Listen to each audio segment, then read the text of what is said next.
स्वस्थस्य स्वास्थ्यस्य रक्षणम आतुरस्य विकार प्रशमनं च। बहुत ही सुंदर इसका अर्थ है। एक स्वस्थ व्यक्ति को स्वस्थ रखना, उसके स्वास्थ्य को रक्षा करना और साथ ही बीमार व्यक्ति को उसको उपचार करना और उसके रोग को दूर करना, इसी भावना के साथ आज हम सब यहाँ पर एकत्र हुए हैं India TV speed news wellness weekend conclave में। आप सभी का बहुत बहुत स्वागत है। और हमारे साथ आज मार्गदर्शन के लिए मेहमानों का एक खास पैनल भी है, इनका भी मैं आपसे तारुफ करवा देता हूं। सबसे पहले तारुफ करवा रहा हूं मैं डॉक्टर धीरज दुबे जी का, senior consultant joint replacement surgery. इनके नाम वर्ल्ड रिकॉर्ड है और ये नाम जो है फोर्ब्स और इंटरनेशनल मेडिकल इंस्टीट्यूशंस में दर्ज है और इन्होंने एक ही दिन में सबसे अधिक जॉइंट रिप्लेसमेंट सर्जरीज करने का कीर्तिमान स्थापित किया है। हमारे साथ प्रोफेसर प्रशांत कुमार पात्रा जी हैं, डीन हैं एसओए ग्रुप हॉस्पिटल्स, जो शिक्षा और अनुसंधान यूनिवर्सिटी के अंतर्गत कई मेडिकल इंस्टीट्यूशंस को संचालित कर रहे हैं। हेल्थ केयर इंफ्रास्ट्रक्चर को मजबूत करने के लिए महत्वपूर्ण भूमिका निभा रहे हैं। और हमारे साथ हैं doctor Sameer Bhati, renowned public health expert हैं, जो फूड कॉर्पोरेशन ऑफ इंडिया के कंसल्टेंट हैं और कोविड-19 के दौरान इन्होंने काफ़ी काम किया है। सामाजिक स्वास्थ्य अभियानों का उल्लेखनीय इनके साथ नाम जुड़ा हुआ है और यही वजह है कि इन्हें प्रधानमंत्री से, राष्ट्रपति से सम्मान भी मिला है। तो आप सभी का बहुत बहुत स्वागत है। और आज के हमारे इस खास कार्यक्रम में, इस कॉन्क्लेव में हम चर्चा करेंगे स्वस्थ जीवन के लिए, हेल्दी लाइफ के लिए और साथ ही एक किस तरह से आप स्वस्थ जीवन बिताएं और उसके क्या समाधान हो सकते हैं, क्या उपाय हो सकते हैं। अब डॉक्टर भाटी, एक बहुत ही आसान सी चीज़ है, हम कहें कि बहुत ही तीन चीज़ें हैं। तो तीन चीज़ें क्या हैं कि खाना, पीना और सोना। अब खाना, पीना जो सोना है बहुत ही आसान लगता है, लेकिन 19-20 का इसमें अगर फर्क पड़ जाए तो जिंदगी पर भारी पड़ता है और खासतौर पे स्वास्थ्य पे। तो कैसे हम ये बैलेंस बना रखें? देखिए, खाना पीना सोना, बात आपने बिल्कुल सही कही, पर खाना क्या है और सोना किस तरह से, कितनी देर सोना है। सबसे पहले मैं सोने पे आ जाता हूँ, क्योंकि ज़्यादातर इंडिया के अंदर ख़ास तौर पे जो नींद को लेकर हम बहुत ज़्यादा उसको इग्नोर करते हैं और इस चीज़ को थोड़ा सेलिब्रेट भी किया जाता है कि नहीं, मैं कम सोता हूँ। आप किसी से बात करेंगे कि मैं 4 घंटे ही सोता हूँ और कोई कहता है मैं 8 घंटे सोता हूँ, तो जो कहता है 4 घंटे सोता हूँ उसको थोड़ा ज़्यादा वो मानेंगे कि ये ज़्यादा काम करते हैं। तो नींद एक सबसे ज़्यादा ख़ास तौर पे युवाओं में, यूथ में बहुत कॉम्प्रोमाइज़्ड है। तो यहाँ पे राइट मैं बता रहा हूँ कि राइट डाइट क्या है, राइट नींद क्या है आपकी। और इसके अलावा एक्सरसाइज तो जैसे हटा ही दिया हमने, और आपने भी एक्सरसाइज की बात नहीं की, वो एक बहुत महत्वपूर्ण है। जैसे जितनी भी रिसर्च है वो शो करती है कि इंडिया में अब जो मूवमेंट है वो बहुत बहुत कम हो गया है। इसी वजह से वो सारी जो बीमारियां हैं उस मूवमेंट कम होने की वजह से लिंक्ड है। हमने पैदल चलना बंद कर दिया है, बहुत चीज़ें हम ऑनलाइन आजकल सब कुछ डिलीवर हमारे पास हो जाती है। तो आई थिंक ये सभी पिलर्स में राइट एक नहीं है, सही जो उसका क्या मायना है वो कहीं ना कहीं मिसिंग है। अच्छा प्रोफेसर पात्रा, जैसे कि उन्होंने नींद की बात कही है, जिक्र किया है, आजकल देखने को मिल रहा है कि स्लीप डिसऑर्डर बहुत ज़्यादा हो रहा है। प्रोफेसर पात्रा, क्यों ऐसा हो रहा है और क्या उपाय है कि लोग इस क्रॉनिक जो एक बीमारी बनती जा रही है, नींद ना आना, कैसे निकले इससे? Very good morning. वो जो नींद, whatever you think, because basically I am an engineer, I will take the technical point of it. So I'll speak in English, sometimes in Hindi. So that if you do not do exercise, pranayam or proper diet as you told, then it is very difficult to have a sound sleep. As I know from the engineering point of view, 7 to 8 hours sleep per a person is very good. Because if you see the longevity of human life in India is hardly 70 years. That is the average longevity. If you consider US, it is more than 100 years. Why? Because in the school level, they have given stress on exercises. A school children, when it goes to the school, then they have to make a round, 3 to 4 rounds. There is swimming pool, exercise. They give stress on the beginning on the health issue. But here in our country, we give a bag of, bags, books, and tiffin, etc. And we make them burden. So the child at the age of 6 to 8 years is heavily burdened on academic side instead of enjoying the life. So he or she should be given a chance to enjoy the life. So that exercise is a must. Like for middle age or senior people, I am a senior citizen, so I have to do the morning walk as well as the evening walk. And also, you have to do at least 15 to 20 minutes exercise. If you cannot do the walking, then it will help you a good health. If you see, after COVID, we have a mental disorder. We have, because that may be the effect of the COVID. So to bring it back, or you can say for the betterment of our life, we should have a proper diet. Means you cannot take, as we say, thoda khao और अच्छी तरह से जियो. मतलब if you eat less, then you can live longer. So what will happen? Choosing the proper diet, carbohydrate less, protein more, this type of food, and also in the right timing. If you take breakfast at 11 o'clock instead of 8:30 to 9, lunch at 3 o'clock instead of 1:30 to 2:30, and dinner after 10 p.m., it is not advisable. And if you see, that's why we have studied from NIT and IITs and done PhD from abroad also, you will see that after 8 p.m. in IITs and NITs, you will not get dinner. If you are late, then आपको भूखा रहना पड़ेगा, कुछ नहीं मिलेगा. 8 का बाद आप जाएंगे तो कुछ नहीं मिलेगा. Early dinner and early to rise. It requires 12 घंटा चाहिए उसको, जो खाना खाया है ना उसमें थोड़ा डाइजेशन के लिए 12 घंटा मिनिमम चाहिए. If you are taking at 10 p.m. Then you make a habit that next day you have to take at 10 a.m. See, in IITs and NITs, you have seen professors coming with bicycle. It is not a fashion, but it is a passion, because they want to make it fit their exercise, or say they want to make their fit of their body. They are doing lot of research, and we have learned that. But if you tell our students to come with bicycle, or our professors or faculty, they will laugh at it. सब lifestyle कैसे जाऊंगा, मेरा 4-wheeler. ये lifestyle sir बहुत मुश्किल है अभी. Lifestyle very difficult कि इस लाइफस्टाइल को ले. लेकिन और जो लाइफस्टाइल आपने बताया, ये जो बदलाव हुआ है, इसी बदलाव ने ही मुझे लगता है कि लोगों की जिंदगी में काफी ज्यादा बीमारियों का घर बना दिया है. डॉक्टर दुबे, क्योंकि जो लाइफस्टाइल चेंजेस हो रहे हैं, इस लाइफस्टाइल चेंज की वजह से एक चीज जो नजर आने लगी वो है कि जो यूथ है उनके अंदर ये जॉइंट्स को लेके इश्यूज हो गई हैं, मोबिलिटी इश्यूज आ गए हैं. यस, बिल्कुल सही अमित जी. एक्चुअली आप देखेंगे कि हम लोग जब ओपीडीज में देखते हैं तो पेशेंट्स फ्रिक्वेंटली हर एक 3 महीने में 6 महीने में अपने टेस्ट कराते हैं, लैब टेस्ट कराते रहते हैं.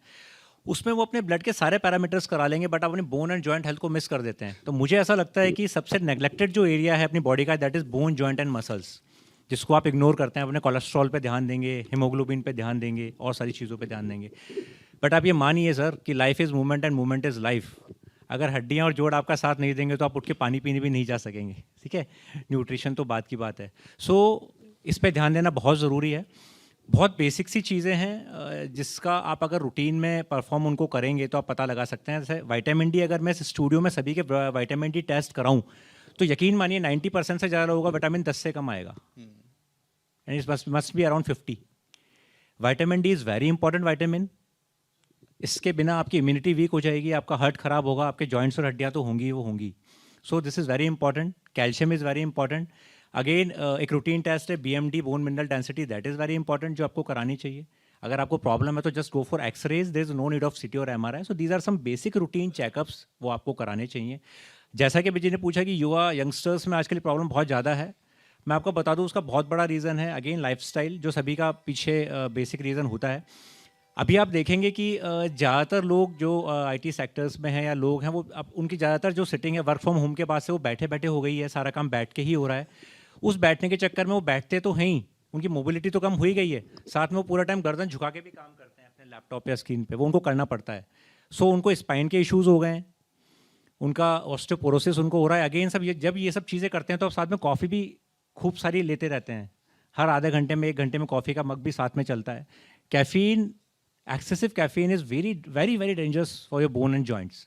ये कैल्शियम के एब्जॉर्प्शन को रोक देती है. सो ये 2-3 चीज़ें हैं जिसके कारण से यंग में जो यूथ है उनको भी प्रॉब्लम्स बहुत कॉमनली हो रही है. पहले हम OPDs में देखते थे कि जॉइंट्स की जो प्रॉब्लम है वो 50 या 60 के बाद की मानी जाती थी. अभी ये प्रॉब्लम 30-35 ईयर्स में क्रिएट हो रही है और हमें इस एज ग्रुप में भी जॉइंट रिप्लेसमेंट सर्जरीज करनी पड़ रही हैं. सो मुझे लगता है कि अगर इन चीज़ों को आप ध्यान रखेंगे और केयरफुल रहेंगे तो आप बहुत हद तक आपके प्रॉब्लम्स को डिले कर सकते हैं। डॉक्टर दुबे, लेकिन ये पता कैसे लगेगा कि हमें जॉइंट्स के इश्यूज हैं और हमें दिखाने की जरूरत है? हमें पता ही नहीं लगता है, हम तो बहुत ही सोचते हैं कि शायद मामूली दर्द है, खिंचाव आ गया है तो छोड़ देते हैं। कैसे पता लगेगा? मैं आपको बताता हूँ, देखिए सपोज़ आप कहीं बैठे, कुछ देर आप बैठे, अगर बैठने के बाद जब आप चलना शुरू करेंगे तो अगर आपके इनिशियल मूवमेंट जो हैं वो पेनफुल हैं आपके जॉइंट में, नी सबसे कॉमन जॉइंट है जिसमें आर्थराइटिस होता है।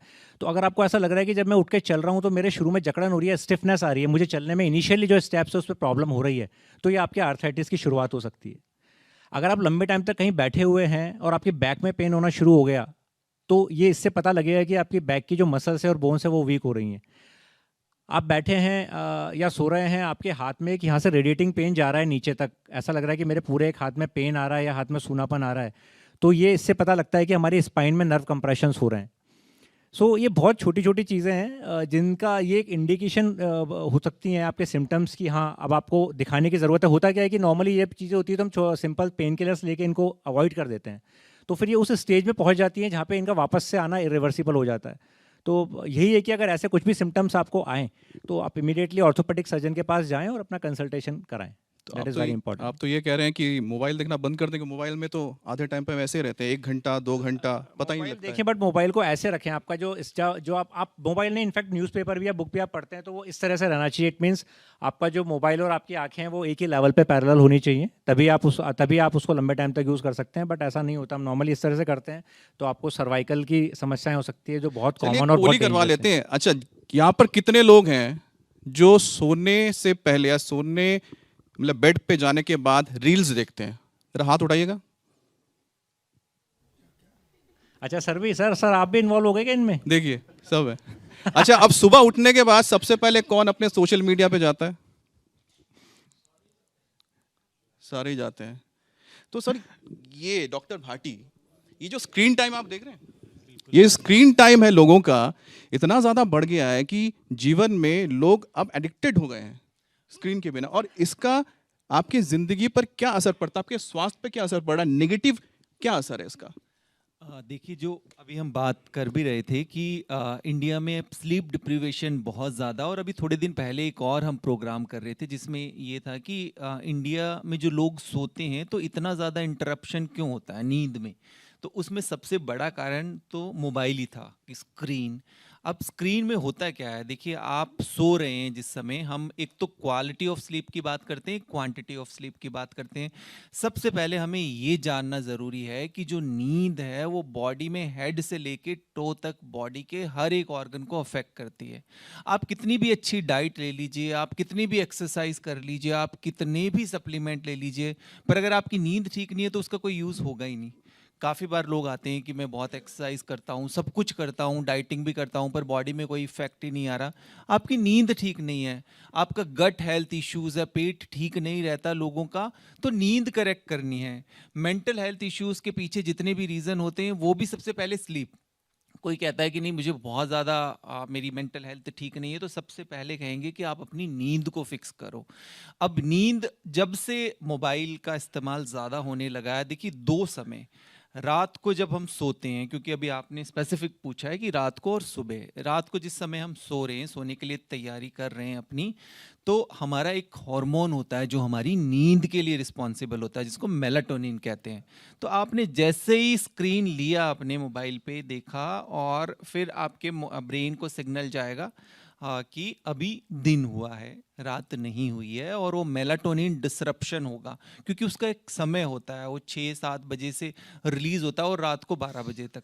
तो आप बार बार सोने की तैयारी कर रहे हैं, बीच में फिर नोटिफिकेशन आया, आपने मोबाइल उठाया, देखा, फिर आपकी नींद डिस्टर्ब हो गई, वो उसका जो आपका मेलाटोनिन रिलीज होना था वो डिस्टर्ब होगा बार बार, तो नींद तो होगी इफेक्ट। इसके अलावा जब हम सोने के लिए जाते हैं, हमारी ब्रेन वेव्स होती है, उन ब्रेन वेव्स को हम देख पाते हैं, अल्फा, बीटा, थीटा, डेल्टा। तो अल्फा होती है कि जिस समय अभी हम थोड़ा रिलैक्स फेज में हैं, सिंपैथेटिक पैरासिम्पैथेटिक स्टेज में है, जैसे या बीटा जिसमें हम लोग बात कर रहे हैं, अभी बातें कर रहे हैं, पर जब मोबाइल देखेंगे तो उस समय आप अल्फा में आए, फिर आप बीटा में सर चले आप जो गए। बता रहे हैं ना, अभी नींद उड़ जाएगी, मैथ्स के याद आ गई मुझे तो, गणित अल्फा बीटा। तो वो बार बार आप एकदम सो रहे हैं तो फिर आपकी ब्रेन वेव डिस्टर्ब हो रही है, और सुबह उठते ही देखिए, सुबह उठते ही सबसे पहले आपने मोबाइल उठाया नोटिफिकेशन में, और आप डेल्टा में थे, आप गहरी नींद से फिर आप उठे और उठते ही आपने कुछ ऐसा देखा कि ये हुआ वो हुआ, और फिर आप दोबारा से शूट कर गए बीटा में। तो डायरेक्ट डेल्टा टू बीटा, आप ये देखिए ना ब्रेन में क्या हो रहा है।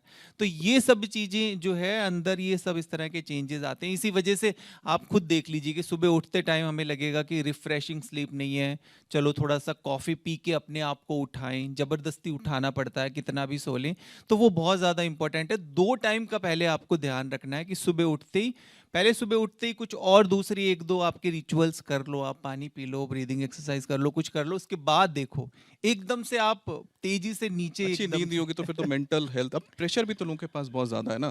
प्रोफेसर पात्रा, आजकल आप तो प्रोफेसर हैं, आप तो डीन हैं, आपके अंडर में इतना काम होता है तो बहुत प्रेशर आता होगा, कैसे आप संभाल लेते हैं? देखिए यहाँ पर जो भी लोग हैं हर किसी के ऊपर प्रेशर है, स्टूडेंट है उनके ऊपर प्रेशर है, जो प्रोफेशनल्स के हैं उनके ऊपर प्रेशर है, हाउस वाइफ है उनके ऊपर भी प्रेशर है, अगर खाना क्या बनाना है, ये आप लोग प्रेशर संभालते कैसे? कम से कम लोग तो समझ जाएंगे how to handle the pressure. Yeah, that is a good question. But see, we have the capability. We cannot increase our capability. We cannot be stressed that much. So within that, we have to do, and we have to work for that. See, if you use judiciously the internet, social media, then there is no effect. So for बच्चों जैसे उनको internet दिखना है कि उसको पढ़ाई के लिए, और जो क्लासरूम में पढ़ा हुआ है उसका कुछ डाउट क्लियर करने के लिए, वो सब देखने के लिए ठीक है। बाकी सोशल मीडिया आप अपना कैसे स्ट्रेस दूर करते हैं? सर मैं तो वही करता हूँ, मैं तो सर्च करता हूँ कि क्या क्या न्यूज़ आया है, क्या क्या नहीं आया है, क्या क्या न्यू इन्वेंशन हुआ है। मेडिकल साइंस, मैं बेसिकली इंजीनियर हूँ लेकिन मेडिकल मेरा एक पैशन बन अच्छा, आप भी गया है। रील्स देखते हैं? नहीं, रील्स नहीं देखता हूँ रील्स नहीं देखता हूँ, तो ये सब अगर देखता हूँ, so that you do judiciously for 1 to 2 hours, not more than that. We cannot control our mind, but the mobile should not control our mind. So that is thing. चलिए, आप So, स्ट्रेस मोबाइल देता भी है, लेता भी है, लेकिन yeah. उसका सही से इस्तेमाल करना जरूरी है। लेकिन मैं ये इसमें एक आंकड़ा भी लेके आता हूँ, एक आंकड़ा बहुत जरूरी है, क्योंकि हाल ही में लैंसेट की ओर से एक आंकड़ा आया था। वो आंकड़ा बहुत चौंकाने वाला भी है और वो डराने वाला भी है। और इस आंकड़े में कहा गया है कि भारत में जो तादाद है लोगों की, वो लगातार बढ़ती जा रही है। 7 करोड़ लोग भारत में जो है आबादी, वो मोटापे का शिकार हैं, और इसमें महिलाएं सबसे ज़्यादा हैं, करीब 4.5 करोड़, और 2.5 करोड़ के करीब पुरुष हैं। और उससे भी चौंकाने वाली बात है कि करीब 1.5 करोड़ जो हमारे बच्चे यानी बॉयज़ एंड गर्ल्स, वो भी ओबेसिटी का शिकार हैं। और डॉक्टर दुबे, ये ओबेसिटी जो है, इसे माना जाता है कि प्रधानमंत्री मोदी ने भी कहा था कि जब आपको मोटापा घेरता है तो कई सारी बीमारियां लेकर आता है। एक फिट इंडिया मूवमेंट भी उन्होंने शुरू की है। ये ओबेसिटी को आप कैसे दूर रखें, कैसे अपने आप को हेल्दी बना के रखें? देखिए, ओबीज जो लोग होते हैं, आप जब उनको देखेंगे तो आपको ऐसा लगेगा कि यार ये सही है, इनका सब कुछ सही होगा। बट क्योंकि मैं ऑर्थोपेडिक्शियन हूँ तो मैं उस पॉइंट ऑफ व्यू से आपको बताता हूँ कि जब हम उनकी सर्जरी करते हैं ओबीज पेशेंट की, आप लिटरली मानिए उनकी बोन्स इतनी ज़्यादा वीक होती हैं कि हम अगर उस पर हाथ रखें तो वो दब जाती हैं। तो सबसे ज़्यादा ऑस्टियोपोरोटिक जो बोन्स होती हैं वो ओबीज पेशेंट्स की होती हैं। सो ओबेसिटी, नो डाउट आपको ओबेसिटी कम करना है। ओबेसिटी आपको इनडायरेक्टली, देखिए हर चीज़ की कैपेसिटी होती है। आपका जॉइंट एक लाइट है, अगर उसकी कैपेसिटी 100 घंटे जलने की है तो आप उसको 100 घंटे चाहे एक सप्ताह में पूरा कर लीजिए, या फिर उसको उस तरह से आप जला लीजिए। सेम ऐसा ही हमारे जॉइंट्स के साथ भी होता है कि अगर आपका वेट ज़्यादा है, आपकी ओबेसिटी ज़्यादा है, तो आपके जॉइंट्स पे ज़्यादा प्रेशर पड़ने से उसमें ऑस्टियोआर्थराइटिस जल्दी होगा। सो ओबेसिटी कम करनी है, क्योंकि ओबेसिटी इटसेल्फ एक बीमारी है बहुत बड़ी। और इसको कम करने के लिए जैसे हमने सुना कि बहुत सारे लोग ये बोलते हैं कि सर हम वॉक पूरा कर रहे हैं, हम 10 किलोमीटर वॉक कर रहे हैं, बट हमारी ओबेसिटी कम नहीं हो रही। सो आप ये मानिए कि आपको वॉक करने से ही सिर्फ काम नहीं चलेगा, आपको आपकी मसल की स्ट्रेंथनिंग, आपको वेट ट्रेनिंग एक्सरसाइजेज भी करनी पड़ेंगी। पहले ये माना जाता था कि वेट की जो एक्सरसाइजेज हैं वो सिर्फ यंगस्टर्स के या बॉडी बिल्डर्स के लिए ही होती है, उनको मसल्स बनानी है। बट ऐसा नहीं है। 40 ईयर्स के बाद आपकी बॉडी में डीजनरेशन स्टार्ट होता है, तो आपकी मसल मास कम होने लग जाता है और आपका फैट मास बढ़ने लग जाता है। सो अगर आप वेट ट्रेनिंग एक्सरसाइज नहीं करेंगे, चाहे आप 90 साल के भी हों, बट आपको कुछ ना कुछ डंबल्स 3-4 किलो 5 किलो जितना भी आपकी कैपेसिटी है आपको उठा के वेट करना है, सिर्फ वॉक से काम नहीं चलने वाला। सो एक्सरसाइज में अगर हम बात करें तो आपको वेट ट्रेनिंग एक्सरसाइज करनी है। डाइट तो आपको आई थिंक डॉक्टर समीर ज़्यादा अच्छा बता पाएंगे कि डाइट में आपको क्या रिस्ट्रिक्शन रखने हैं, बट हाँ मैं पर्सनली जो फॉलो करता हूँ आपको बता देता हूँ कि मैं शाम को 7 बजे बाद कोई फूड नहीं लेता। इनफैक्ट मैं रात का खाना नहीं खाता पिछले 10-15 सालों से। मैं सिर्फ रात को सलाद खाता हूँ या दाल पीता हूँ, उसके अलावा कुछ नहीं, और दिन में भी अवॉइड करता हूँ फैटी चीज़ें लेने का। सो ये डाइट एंड एक्सरसाइज ये बहुत इंपॉर्टेंट है आपकी ओबेसिटी को कंट्रोल करने के और तभी आपने वर्ल्ड रिकॉर्ड बनाया है। लिए। Thank you. आपने 35 सर्जरी की है एक दिन में। हाँ yes, 34 joint replacements in a day. इसका मतलब है आपके हाथ तो बहुत स्ट्रांग होंगे। हाँ आई Steady थिंक hands. कोई आ जाओ, अगर हम डिप्स लगा के देख लेते हैं अभी। अरे युवा है, आओ आप देखते हैं किसकी हड्डियां हैं। यूथ कोई यहाँ पर सर के साथ कौन लगाएगा पुशअप्स? आओ आओ आओ सब- यार आओ, कम। आओ आओ, कोई भी नहीं है। देखिए आपके डॉक्टर फ्रेटर्निटी के कितने लोग हैं यहाँ पर जो डॉक्टरी कर रहे हैं। आइए आइए, कौन कौन आना चाहता है? अरे आ आइए जाओ आइए यार, कम। आइए आइए सर, आइए आप भी आइए। नेकी और पूछ पूछ। आइए डॉक्टर साहब, सब मैदान सब- आपके लिए है। अच्छा हो, ये मेरा टेस्ट हो रहा है। आइए, ये सामने कीजिए। आइए आइए, देखते हैं हड्डियां कितनी मजबूत है। टेस्ट कर लीजिए। नहीं आइए सर, आ जाइए इधर। अच्छा मैं काउंट करूंगा ना, कितने काउंट करने हैं? अच्छा मुझे अरे अच्छा एक मिनट, मैं माइक जरा रखूं उसके बाद। चलिए आइए।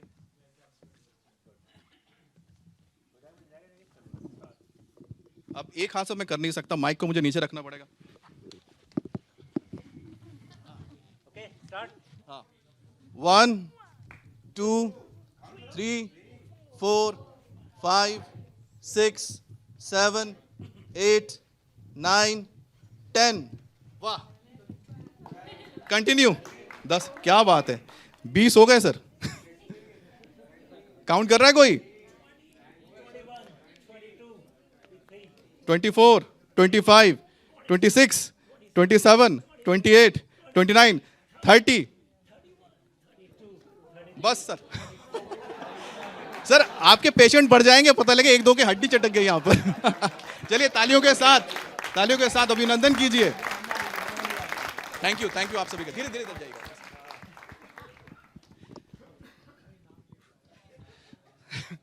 लेकिन इसमें जीते सर हैं। बिल्कुल बिल्कुल। सर आपकी उम्र कितनी है? इधर आइए, इधर पास आ जाइए। हाँ, आपका नाम? अजय भूषण ग्रोवर, अजय ग्रोवर। आपका उम्र? 67। नहीं सर, गलत बोल रहे हैं। It's around 17। आपको देख के तो ऐसे ही लग रहा है। क्या करते हैं आप? 17 कहते हैं, 17 ही है मेरा। नहीं सर की फिजिकल एज 17 ही है। चांदनी बिल्कुल। चौक में है दुकान। बहुत बहुत शुक्रिया। ओके बैठिए।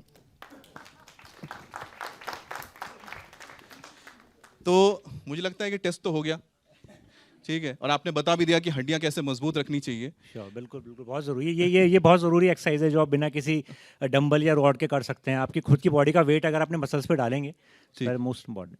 अच्छा डॉक्टर भाटी, प्रधानमंत्री मोदी जब बता रहे थे ओबेसिटी के बारे में, तब उन्होंने जिक्र किया था कि अपने खाने में जो तेल है 10% की कटौती करें।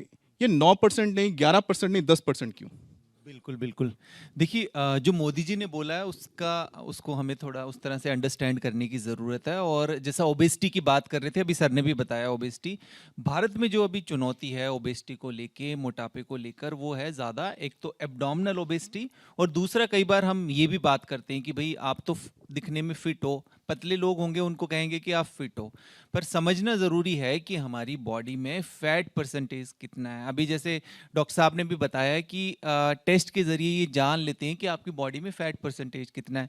फीमेल्स के लिए, मेल्स के लिए वो डिफरेंट होता है। तो हम जितने भी जांचें करते हैं उसमें ये देखते हैं, खास तौर पे यंग में, यूथ के अंदर फैट परसेंटेज ज़्यादा होता है, मसल परसेंटेज कम होती है। फैट में भी खास तौर पे आपका जो बैड वाला फैट है, आपके ऑर्गन के सराउंडिंग फैट है, वो काफ़ी ज़्यादा होता है। तो ये जो है ये सबसे ज़्यादा खतरनाक है। कई बार अब देखते भी है, टेस्ट भी करते हैं, ऐसा नहीं है कि जो दिखने में पतला है, स्लिम है, उसकी रिपोर्टें ठीक आती हो। उनकी रिपोर्टों में सबसे ज़्यादा उतनी प्रॉब्लम मिलती है जिनका जो ओबीज हैं, वज़न ज़्यादा है।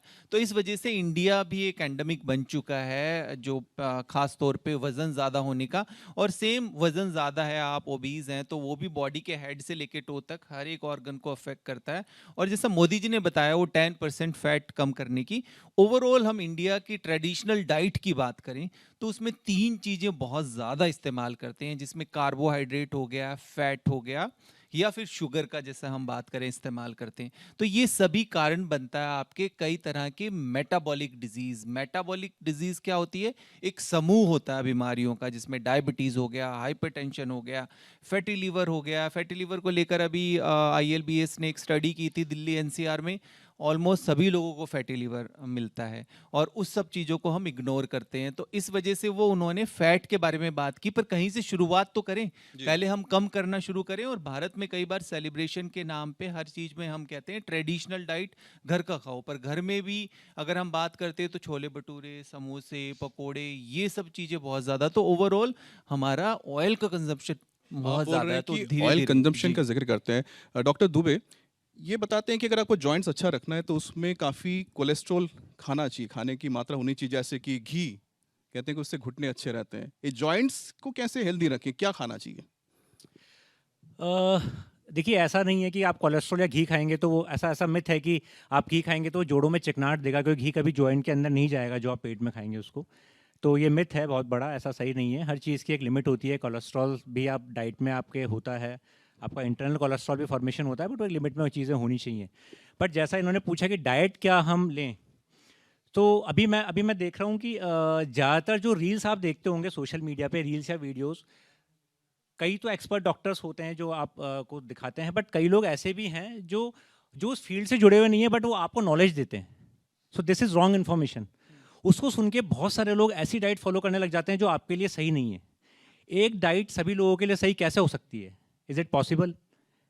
जब आपके पैरों का नाप सही सेम नहीं हो सकता, आपके कपड़ों का साइज सेम नहीं हो सकता, तो आपकी डाइट कैसे सेम हो सकती है? Not possible. किसी को किडनी का प्रॉब्लम होगा, किसी को लीवर का होगा, किसी को हार्ट का होगा, उनका सबका डाइट अलग होगा। तो कभी भी ऐसे रॉन्ग इन्फॉर्मेशन को फॉलो नहीं करें, क्योंकि वो आपको नुकसान बहुत ज़्यादा पहुंचा सकती है। सो अगर मैं सिर्फ बोन एंड जॉइंट्स की बात करूं, तो डेयरी प्रोडक्ट्स जो हैं वो आपकी बोन एंड जॉइंट्स को हेल्थी हेल्दी रखेंगे। डेयरी प्रोडक्ट्स में आपका दूध, दही, पनीर। दही इज़ मोर इम्पॉर्टेंट दैन दूध, उसमें ज़्यादा अच्छा न्यूट्रिशन होता है, प्रोबायोटिक्स होते हैं। सो इनका आप सेवन ज़्यादा करें। सनलाइट का एक्सपोजर ज़रूर लें अगर पॉसिबल हो तो, क्योंकि जो और सनलाइट भी ऐसा नहीं कि पूरे टाइम कभी भी आप सनलाइट में आ गए, नहीं। जो सुबह मॉर्निंग आवर्स की जो होती है 8 से 10 के बीच की जो सनलाइट होती है, उसमें जो रेज होती है, क्योंकि विटामिन डी का सिंथेसिस सिर्फ एक ही चीज़ कर सकती है, दैट इज सनलाइट। वो आजकल खत्म हो गया। Sunlight exposure is almost nil हमारे सभी के, इसीलिए हमारे विटामिन डी सबके कम है। तो आप धूप खाएं, सबसे कॉमन चीज़ विटामिन डी के लिए। जादू की तरह। हाँ, यस। और डेयरी प्रोडक्ट्स का कंजप्शन करें। एक चीज़ मैं और बताऊंगा, कोलेजन आपने सुना होगा। कोलेजन का नाम सुनते ही जो स्पेशली जो यंग फीमेल्स होती है उनको स्किन की ग्लो याद आ जाती है कि हमारी स्किन ग्लो कर रही है, कोलेजन लेना चाहिए वो। बट आप सोचिए कि आपकी मसल, आपकी बोन का सबसे जो बेसिक है वो दैट इज़ कोलेजन। तो उस कोलेजन से ही आपकी बोन और हड्डियाँ बनी है। तो हाई प्रोटीन डाइट ज़रूर लें, प्रोटीन का सेवन करें। उसके लिए आपको सप्लीमेंट्स लेने की ज़रूरत नहीं है। आप नेचुरल प्रोटीन जो है, सोयाबीन, दालें, बीन्स आते हैं, इनके अंदर बहुत अच्छा प्रोटीन, अगर ये लेंगे सफिशिएंट, और एग अगर आप खाते हैं इट्स गुड। तीसरा, हर चीज़ का हमारे डीजनरेशन और रीजनरेशन, दो चीज़ें बॉडी में चलती हैं। जब बॉडी का डीजनरेशन होता है और रीजनरेशन होता है, 40 के बाद हमारा डीजनरेशन ज़्यादा होने लग जाता है, रीजनरेशन कम होता है। और डीजनरेशन कब होता है? ऑक्सीडेशन से। किसी लोहे में अगर पड़ा हुआ है, उस पर जंग या रस्ट लग रही है, तो उसके ऑक्सीडेशन से लग रही है। सेम चीज़ बॉडी में होती है। अगर आपकी बॉडी का ऑक्सीडेशन होगा तो इसका डीजनरेशन जल्दी होगा। और अभी हम जो भी खा रहे हैं, जो सांस ले रहे हैं, इन सब में ऑक्सीडेशन ही ऑक्सीडेशन है, ऑक्सीडेंट्स भरे हुए हैं। हर जगह पॉल्यूशन है, केमिकल फूड। यही कारण है कि जो बीमारियां पहले 40-50 के बाद होती थी, वो आजकल यंग बच्चों में, कैंसर, हार्ट की बीमारियां, कैटरैक्ट, ग्रेइंग ऑफ हेयर्स, ये सब जल्दी होने लग गया है। सो हमें ज़्यादा से ज़्यादा एंटीऑक्सीडेंट्स लेने हैं। अगर आप एंटीऑक्सीडेंट्स ज़्यादा लेंगे तो बोन जॉइंट नहीं, आपका पूरा शरीर हेल्दी रहेगा। एंटीऑक्सीडेंट्स में सबसे कॉमन जो है दैट इज़, एक तो विटामिन सी आप ले सकते हैं। विटामिन सी के लिए आप सिट्रस फ्रूट लीजिए आराम से। जो खट्टी वाली चीज़ें होती है, जिनको लोग बोलते हैं कि खटाई खाने से जोड़ खराब होता है, ऐसा कभी नहीं होता। खटाई is vitamin C, and vitamin C is always beneficial for your body. So vitamin C आपको लेना है। विटामिन ई आप ले सकते हैं। विटामिन ई के लिए आप क्या करें, कैप्सूल आते हैं विटामिन ई के, आप चाहें तो वो ले सकते हैं डेली, सिंपल। मैं और सप्लीमेंट्स की बात नहीं कर रहा, बस विटामिन, क्योंकि विटामिन ई बाकी चीज़ों में नहीं होता है। डॉक्टर एंटीऑक्सीडेंट्स दुबे, के लिए आप जो बता रहे हैं सारे नुस्खे, जिनकी रिप्लेसमेंट हुई है नी की या फिर हिप की, वो भी इसी तरह से उसको बेटर रख सकते हैं, उनके लिए अलग है? बिल्कुल बिल्कुल, क्योंकि जॉइंट्स तो आपके सारे ही हैं ना, बॉडी में जॉइंट्स तो सब जगह हैं, हर हड्डियों के बीच में जॉइंट्स हैं। गार्लिक अगर आप खाते हैं तो गार्लिक का एक सुबह उठ के आप लें, garlic is very good antioxidant, जो लहसन जिसको हम बोलते हैं घर में। टर्मरिक आप छोटा, अगर हल्दी छोटी थोड़ी बहुत अमाउंट में डेली खाते हैं तो वो गुड एंटीऑक्सीडेंट। सो इन चीज़ों को फॉलो करके आप बहुत हद तक अपने शरीर की बहुत सारी बीमारियों को रोक सकते हैं। ये सिंपल सी चीज़ें हैं जिनको आप रूटीन में फॉलो। नट्स में अगर अखरोट, वॉलनट अगर आप लेते हैं रात को पानी में भिगो के, it's very very good for joints. So ये नॉर्मल चीज़ें हैं जिनको आप डेली रूटीन में फॉलो करके अपने बोन। चलिए, आपने तो नुस्खे बता दिए, लेकिन साथ तो हम ये भी जानना चाहते हैं डॉक्टर भाटी, ये बताइए कि लगातार जो हम सोचते हैं कि किस उम्र के हिसाब से, मतलब उम्र के हिसाब से, पड़ाव के हिसाब से हमें टेस्ट किस हिसाब से करवाने चाहिए, क्योंकि लगातार हम देखते हैं हम टेस्ट करवाते रहते हैं, इसका टेस्ट उसका टेस्ट किस हिसाब से करवाएं? राइट टेस्ट राइट टाइम पे होना बहुत ज़रूरी है, क्योंकि कई बार हम भी देखते हैं, जैसे कई लोग देखते हैं कि इतना बड़ा एक पैकेज है, वो सभी तरह के टेस्ट करा लेते हैं, उनका कोई सिग्निफिकेंस होता नहीं। और ख़ास तौर पे हम हार्ट को लेकर जब कई बार कहते हैं, तो जब उनका ब्लॉकेज वगैरह कुछ ऐसा होता है तो वो कहते हैं सब तो टेस्ट कराया था और सब कुछ ठीक था। तो हार्ट के नाम पे कई बार हम सिर्फ अपने कोलेस्ट्रॉल लेवल सिर्फ इतना ही कराते हैं, या कोई लोग ईसीजी करा लेते हैं। तो वो राइट टेस्ट होना ज़रूरी है। देखिए, हमारी बॉडी में क्या चल रहा है वो लोग हमें पता नहीं होता। अभी थोड़े दिन पहले ही जिम में कोई 2 लोग मिले थे मुझे, तो वो कह रहे थे कि मैं इसको टेस्ट कराने के लिए लेके गया था, सीटी कोरोनरी एंजियोग्राफी। तो मैंने भी करा लिया, मतलब वो जो दूसरा पर्सन था, पर जिसको कराने के लिए लेके गए थे उनका नॉर्मल आया, और जो साथ में गया था अटेंडेंट, उसके में ब्लॉकेज आ गया। तो ये पता नहीं होता हमारी बॉडी में, और कई बार कोई और चीज़ के लिए जांच कराने आते हैं और पता लगता है निकला कुछ और है। तो ऐसा अक्सर होता रहता है। ऐसा ना हो, इसी कंफ्यूजन को दूर करने के लिए ऑडियंस के कुछ सवाल हम लेना चाहेंगे, आप हाथ उठाइएगा।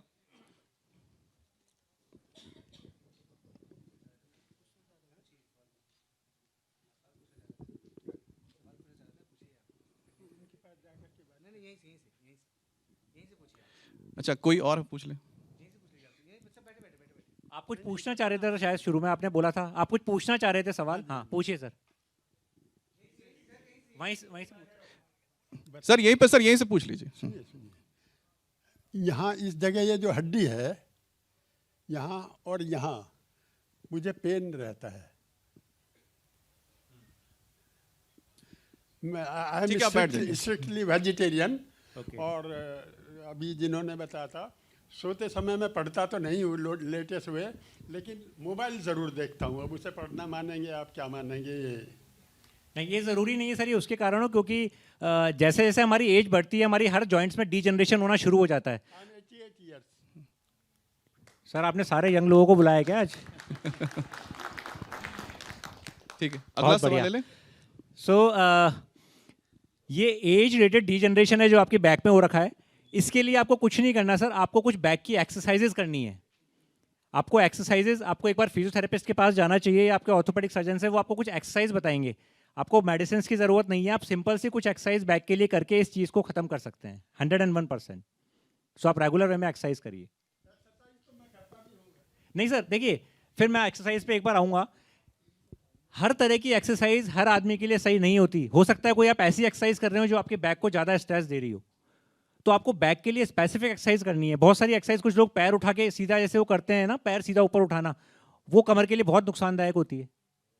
तो हो सकता है आप वो कर रहे हो, तो कुछ एक्सरसाइज आप एक बार एक फिजियोथेरेपिस्ट के पास जाके उनसे सलाह ले लीजिए। कुछ पर्टिकुलर एक्सरसाइज आपको बता देंगे, फिर आप वही करिए, और जो नहीं करनी है उसको अवॉइड करिए। बेसिकली इंपॉर्टेंट ये कि क्या नहीं करना, दैट इज वेरी इंपॉर्टेंट। ठीक है, थैंक यू वेरी मच। एक और सवाल।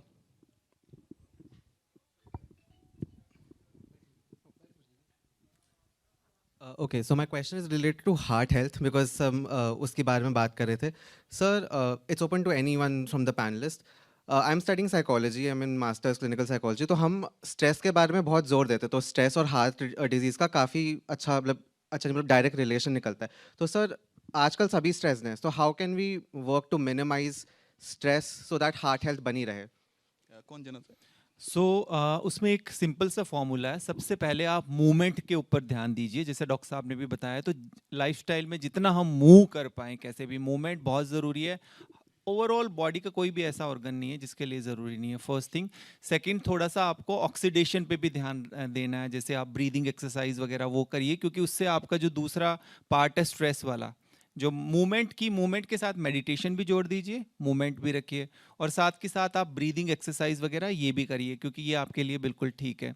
इसके अलावा कुछ और चीज़ें जिसमें सबसे इंपॉर्टेंट आ जाता है आपका डाइट का, और ख़ासतौर पे जैसे आप यूथ हैं, अभी कार्डियोलॉजिकल सोसाइटी ऑफ इंडिया की गाइडलाइंस नई आई भी है, इंडिया में भी स्पेसिफिकली बोला गया है कि आप 18-20 साल की उम्र से एटलीस्ट बेस लाइन कुछ चीज़ें करके देख लीजिए कि कहीं आपको बॉर्डर लाइन डायबिटीज़ है कि नहीं, आपका कोलेस्ट्रॉल बढ़ा हुआ है कि नहीं। ब्लड प्रेशर सबसे बड़ा साइलेंट किलर है जिसको हम सबसे ज़्यादा इग्नोर करते हैं। तो इन 3 चीज़ों को आप ध्यान रखो, और कभी भी किसी भी तरह की एक्सर्शन वाली एक्टिविटी में कभी जाते हो, मैराथन, आपको जिम ज्वाइन करना है, तो उससे पहले कुछ बेसिक जांच ज़रूर करा लो कि आपका हार्ट उसके लिए फिट है कि नहीं, और आपकी फैमिली हिस्ट्री है, आपके परिवार में यंग एज में किसी को हार्ट डिजीज़, हार्ट अटैक, ऐसी कोई चीज़ आई है तो एक बार थोरोली कुछ चीज़ें और जैसे इकोकार्डियोग्राफी वगैरह ये सब करा के आपको देखना है। तो थोड़ा अपनी बॉडी के बारे में जानना ज़रूरी है, पर बेसिक वही है आपका डाइट, एक्सरसाइज, नींद एंड मेडिटेशन। Thank you. अगला सवाल। डॉक्टर साहब, मुझे एक जानना है, I am a fitness freak person, मैं every day I do gym almost 1.5 hour या 1 hour 15 minutes. Cardio and body weight lifting both can go together. आपका नाम? हाँ? नाम बता दीजिएगा। Pritam Naik. I am 50 years old. So every day I do gym. तो लेकिन मुझे ये लगता है जो आज की डेट में जैसे हम कार्डियो करते हैं, हार्ट बीट बढ़ जाता है। कार्डियो में पार्क में करता हूँ, ट्रेडमिल में नहीं करता। बट कहते हैं कि कार्डियो के साथ साथ अगर हम बॉडी वेट लिफ्टिंग करते हैं, जैसे आज एक बॉडी पार्ट में कर रहा हूँ, चेस्ट मार रहा हूँ या बैक कर रहा हूँ या शोल्डर कर रहा हूँ, तो वो जो मिक्स दोनों हो जाता है, तो उसमें कुछ इफेक्ट, नेगेटिव इफेक्ट आता है क्या बॉडी बिल्डअप में? बिल्कुल सर, बहुत अच्छा सवाल है आपका। देखिए साइंटिफिकली ये है कि आपको वीक में अगर हम 5-6 दिन एक्सरसाइज करते हैं तो कार्डियो आपको 2 दिन करना चाहिए, रेस्ट जो 3-4 दिन है उनमें आपको वेट ट्रेनिंग एक्सरसाइज करनी चाहिए। सो कार्डियो और वेट ट्रेनिंग को मिक्स ना करें, दे शुड बी सेपरेट। आपको अगर वीक में 2 दिन आप कार्डियो करते हैं तो more than sufficient. Cardio is basically आपका टेस्ट हो गया बॉडी का कि यस आपका cardio respiratory system is good, उसको आपको बार बार रिपीट करने की ज़रूरत नहीं है। अब बाकी 4 दिन वो काम करिए इस मसल स्ट्रेंथनिंग के लिए, वेट ट्रेनिंग है, 2 दिन वीक में कार्डियो करिए, उनको मिक्स ना करें। मैं माफ़ी चाहूँगा, हमारे पास वक्त ख़त्म हो गया है। ठीक है, बहुत बहुत शुक्रिया कि आपने सभी सवालों का जवाब दिया। और चलते चलते बस एक पुरानी कहावत याद आ गई मुझे, भोजन करे धरती पर अलथी पलथी मार, चबा चबा के खाइए बैद ना झांके द्वार। यानी अच्छे जीवन शैली के लिए आपको अच्छी खाने की आदत होनी चाहिए, शारीरिक व्यायाम करना चाहिए और सही मानसिक संतुलन बनाए रखना चाहिए। बहुत बहुत शुक्रिया आप सभी का।